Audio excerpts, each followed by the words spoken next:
Bon, attendez à la buvette, là. On viendra vous chercher.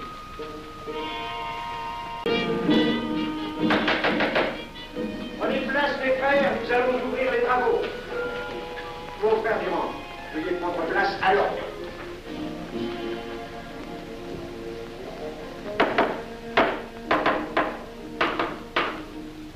Frère premier surveillant, êtes-vous franc-maçon? Mes frères me reconnaissent comme tel, vénérable maître. Frère second surveillant, quel âge avez-vous? 3 ans, vénérable maître. Frère premier surveillant, quel est le premier devoir d'un surveillant en loge? Vénérable maître, c'est de s'assurer que le temple est couvert. Veuillez vous en faire assurer par le frère couvreur.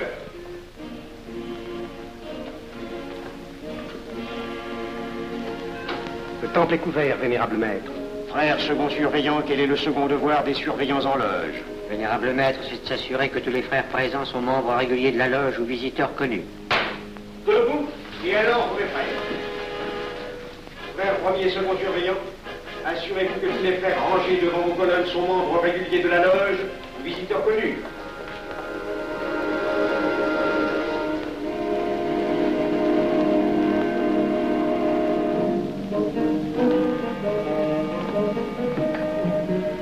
Vénérable maître, les frères qui décorent l'une et l'autre colonne sont membres réguliers de la loge ou visiteurs connus.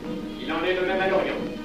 Frère premier surveillant, à quelle heure les francs-maçons opèrent-ils leurs travaux? À midi, vénérable maître. Quelle heure est-il, frère second surveillant? Il est midi, vénérable maître. Puisqu'il est l'heure du travail, frère premier et second surveillant, invitez les frères de vos colonnes à se joindre à vous et à moi pour ouvrir les travaux de la respectable loge des enfants de l'univers Orient de Paris, au grade d'apprenti, en la forme accoutumée. À moi, mes frères, par le signe, la triple batterie et l'acclamation.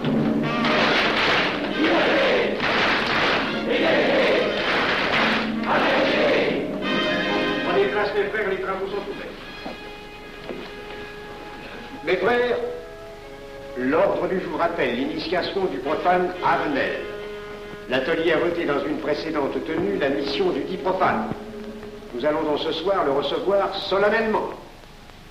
Mon frère couvreur, veuillez aller chercher le profane Avenel qui a écrit son testament philosophique dans le cabinet de réflexion.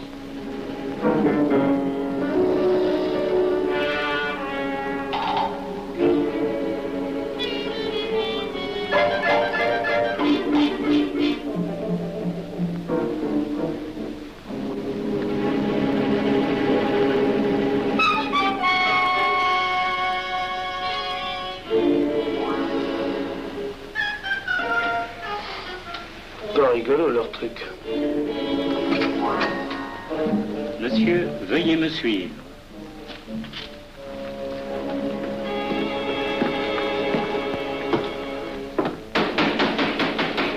Qui frappe ainsi régulièrement à la porte du temple? Vénérable maître, c'est un profane qui demande à être reçu maçon s'il en est jugé digne.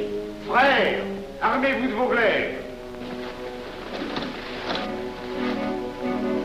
Faites entrer le profane.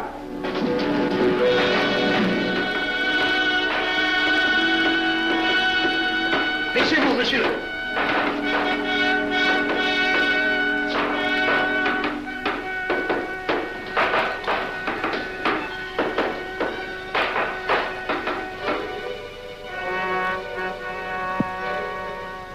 Monsieur, cette épée que vous sentez sur votre poitrine est toujours levée pour punir le parjure. Elle est le symbole du remords qui déchirerait votre cœur si vous deveniez traître à la société dans laquelle vous voulez entrer. Est-ce de votre propre volonté, en pleine liberté, que vous vous présentez parmi nous? Oui. C'est une institution qui ne procède que d'elle-même. Elle prend sa force dans la raison. Persistez-vous toujours dans vos intentions? Êtes-vous bien déterminé à vous soumettre aux épreuves, quelles qu'elles puissent être? J'y consens. En ce cas, confiez-vous à la main qui va diriger vos pas. Mais, comme il serait imprudent de s'imposer des obligations dont on ne connaîtrait pas l'étendue, il est de la sagesse de cette respectable assemblée de vous dire quels seront vos devoirs si elle vous admet dans son sein. Le premier est un devoir absolu de secret sur tout ce que vous pourrez entendre et découvrir parmi nous, ainsi que sur tout ce que vous verrez et saurez par la suite. fois, exigez de vous un serment. Prêtez sur la coupe des libations. Consentez-vous à le prêter? Oui. Frère expert, faites approcher le profane. Et vous, maître des cérémonies, apportez la coupe des serments. Présentez la coupe au profane.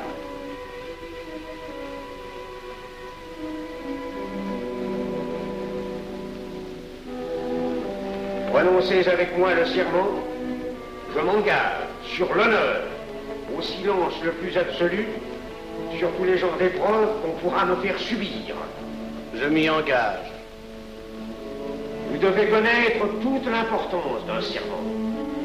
Si jamais vous manquiez à une parole aussi solennellement donnée, buvez. Buvez! Buvez!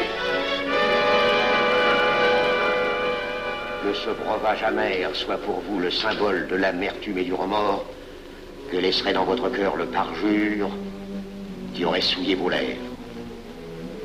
Frère expert, emparez-vous du profane et faites-lui faire son premier voyage.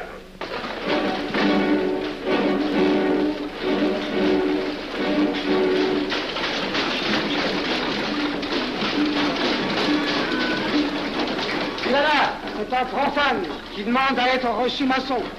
Comment ose-t-il l'espérer? C'est qu'il est libre et de bonne mœurs. Puisqu'il en est ainsi, qu'il passe.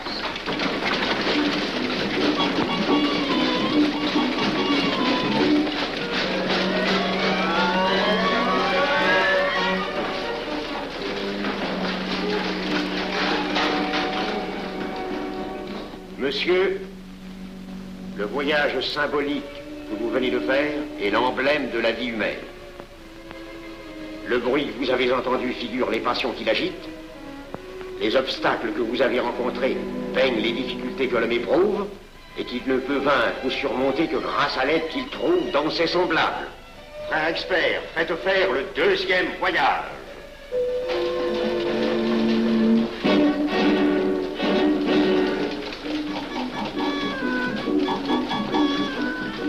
Qui va là? C'est un profane qui demande à être reçu maçon. Comment ose-t-il l'espérer? C'est qu'il est libre et de bonne mœurs. Puisqu'il en est ainsi qu'il passe, et qu'il soit purifié par l'eau.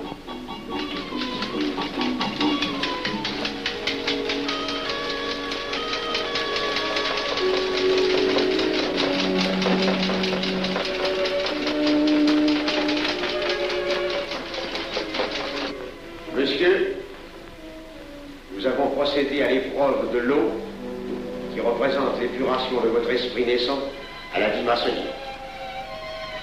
Votre cœur doit être limpide comme l'eau pure. Frère expert, faites faire le troisième voyage.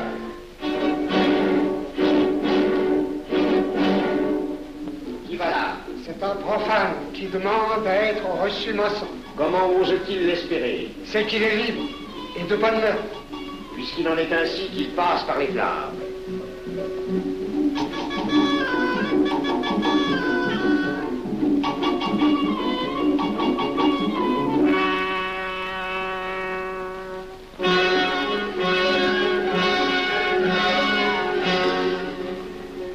Monsieur, les flammes dont vous avez été environné ont achevé vos épreuves. L'ordre maçonnique dans lequel vous demandez à être admis pourra peut-être un jour exiger que vous versiez jusqu'à la dernière goutte de votre sang pour sa défense et celle de vos frères. Je vais maintenant vous faire prêter serment à la franc-maçonnerie. Frère expert, amenez le profane à l'autel. Les frères, debout, à l'ordre et glaive aux mains.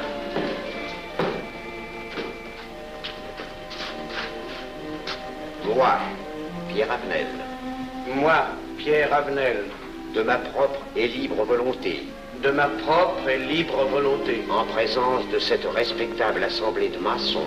en présence de cette respectable assemblée de maçons, Je jure et promets solennellement je jure et promets solennellement de ne jamais révéler aucun des mystères de la franc-maçonnerie qui vont m'être confiés. de ne jamais révéler aucun des mystères de la franc-maçonnerie qui vont m'être confiés. Monsieur, le serment que vous venez de prêter ne vous donne-t-il aucune inquiétude? Consentez-vous à le renouveler lorsque vous aurez reçu la lumière? Je le renouvellerai. Mes frères, nous allons donner la lumière aux profanes. Frères couvreurs, préparez-vous à accomplir votre office. Que la lumière lui soit donnée à mon 3e coup de maillet.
Néophyte, ces glaives que vous voyez tourner vers vous vous annoncent que tous les maçons voleront à votre secours si vous respectez et si vous observez nos lois. Mais ils vous annoncent aussi que si vous trahissez votre serment, vous n'échapperez pas à la vengeance de tous les frères répandus sur la surface du globe et qui ont juré de punir le parjure.